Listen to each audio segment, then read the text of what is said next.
Technical drawing की दुनिया में कदम रखते ही जो सबसे पहला और सबसे ज़रूरी कॉन्सेप्ट सामने आता है वो है first angle projection. First angle projection, इसे सुनकर अक्सर नए लोग घबरा जाते हैं, लेकिन आज के इस एक्सप्लेनर में हम इस थोड़े कॉम्प्लेक्स लगने वाली टॉपिक को बिल्कुल आसान और लॉजिकल स्टेप्स में तोड़ने वाले हैं। खैर, बिना किसी देरी के आइए इसे डीकोड करते हैं। इस ट्यूटोरियल में हमारा रास्ता बिल्कुल साफ है। हम इन 4 हिस्सों पर बात करेंगे। पहला, द कोर कॉन्सेप्ट। दूसरा, फ्रंट और टॉप व्यू कैप्चर करना। तीसरा, 2D लेआउट के नियम। और आखिर में प्रोजेक्शन सिंबल। बस यही 4 स्टेप्स और सब क्लियर। तो चलिए सीधे चलते हैं अपने पहले भाग की तरफ, द कोर कॉन्सेप्ट, यानी इसकी असल बुनियाद क्या है। किसी भी 3D ऑब्जेक्ट को कागज पर उतारने के लिए एक बहुत ही स्ट्रॉन्ग मेंटल मॉडल चाहिए होता है। फर्स्ट एंगल प्रोजेक्शन का एक गोल्डन रूल है, और वो ये कि ऑब्जेक्ट हमेशा देखने वाले यानी ऑब्जर्वर और प्रोजेक्शन प्लेन यानी पर्दे के बिल्कुल बीच में होता है। इसे ऐसे सोचिए, एक बड़ा सा पर्दा है, उसके आगे एक ऑब्जेक्ट रखा है और सामने से कोई उस ऑब्जेक्ट को देख रहा है।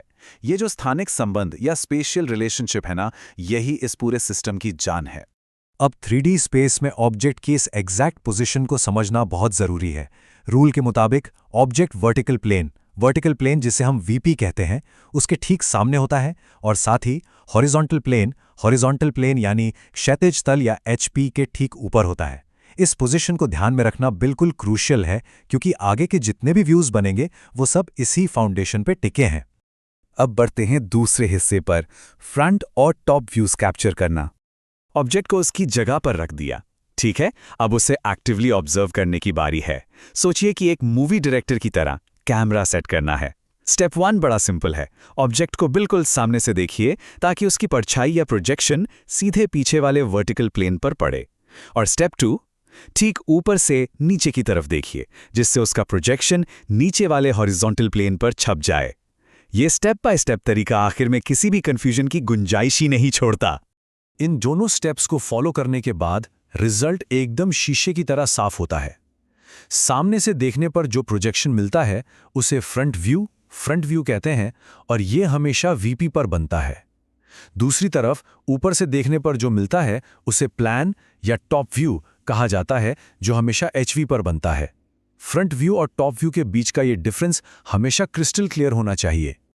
चलिए अब आते हैं तीसरे और बहुत ही प्रैक्टिकल हिस्से पर, 2D लेआउट के नियम।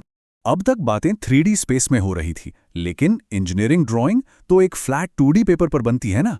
तो इन 3D कॉन्सेप्ट्स को 2D पर उतारने के कुछ सख्त नियम हैं, एकदम किसी अनब्रेकेबल फॉर्मूला की तरह। जब पेपर पर एक रेफरेंस लाइन, जिसे XY लाइन कहते हैं, खींची जाती है, तो फर्स्ट एंगल प्रोजेक्शन का स्ट्रिक्ट रूल कहता है कि फ्रंट व्यू हमेशा XY लाइन के ऊपर बनेगा और टॉप व्यू हमेशा XY लाइन के नीचे बनेगा। एक और मजेदार बात, टॉप व्यू को एग्जैक्टली फ्रंट व्यू के ठीक नीचे अलाइन होना पड़ता है। साथ ही जो साइड व्यू है वो हमेशा फ्रंट व्यू के बगल में होता है। इन रूल्स में कोई कॉम्प्रोमाइज नहीं होता। जो रूल्स अभी डिस्कस किए, आइए उन्हें इस एक्चुअल डायग्राम में देखते हैं। ध्यान से देखिए इन आयतों या रेक्टेंगल्स को कैसे सेट किया गया है। ऊपर की तरफ फ्रंट व्यू है और ठीक उसके नीचे परफेक्ट अलाइनमेंट में टॉप व्यू को रखा गया है। और जैसा अभी रूल पड़ा था, वो एल शेप वाला साइड व्यू देखिए, वो बिल्कुल फ्रंट व्यू के बगल में बैठा है। ये बिल्कुल क्लियर कर देता है कि जब रूल्स ठीक से फॉलो होते हैं तो फाइनल ड्राइंग कैसी दिखती है। और अब अपने आखिरी हिस्से की तरफ बढ़ते हैं, द प्रोजेक्शन सिंबल। अब एक बड़ा सवाल, किसी इंजीनियर को कैसे पता चलेगा कि किसी ब्लूप्रिंट में फर्स्ट एंगल प्रोजेक्शन यूज हुआ है? ये यूनिवर्सल सिंबल पूरी कहानी खुद बयां कर देता है। नीचे दाईं तरफ इस सिंबल पर ध्यान दीजिए। ये छोटा सा आइकन दुनिया भर में फर्स्ट एंगल प्रोजेक्शन की पहचान है। इसमें एक कटे हुए शंकु या ट्रंकेटेड कोन का आकार है। एक तरफ इस कोन का फ्रंट व्यू है और दूसरी तरफ 2 संकेंद्रित वृत्त या कॉन्सेंट्रिक सर्कल्स हैं जो उसी ऑब्जेक्ट के प्रोजेक्शन को दिखाते हैं। ये छोटा सा डिजाइन बताता है कि इस ड्राइंग को कैसे पढ़ना है बिना एक भी शब्द कहे। तो फर्स्ट एंगल प्रोजेक्शन का ये बेसिक ट्यूटोरियल यहाँ पूरा होता है, लेकिन खत्म करने से पहले एक विचार छोड़कर जाना जरूरी है। ये स्ट्रिक्ट लेआउट रूल्स और सिंबल्स कोई किताबी बातें नहीं हैं। ये इंश्योर करते हैं कि ब्लूप्रिंट चाहे किसी भी देश में बना हो, दुनिया के किसी भी कोने का इंजीनियर उसे बिना किसी लैंग्वेज बैरियर के समझ सके। मानकीकृत प्रणालियों की यही ताकत इंजीनियरिंग को एक यूनिवर्सल लैंग्वेज बना देती है।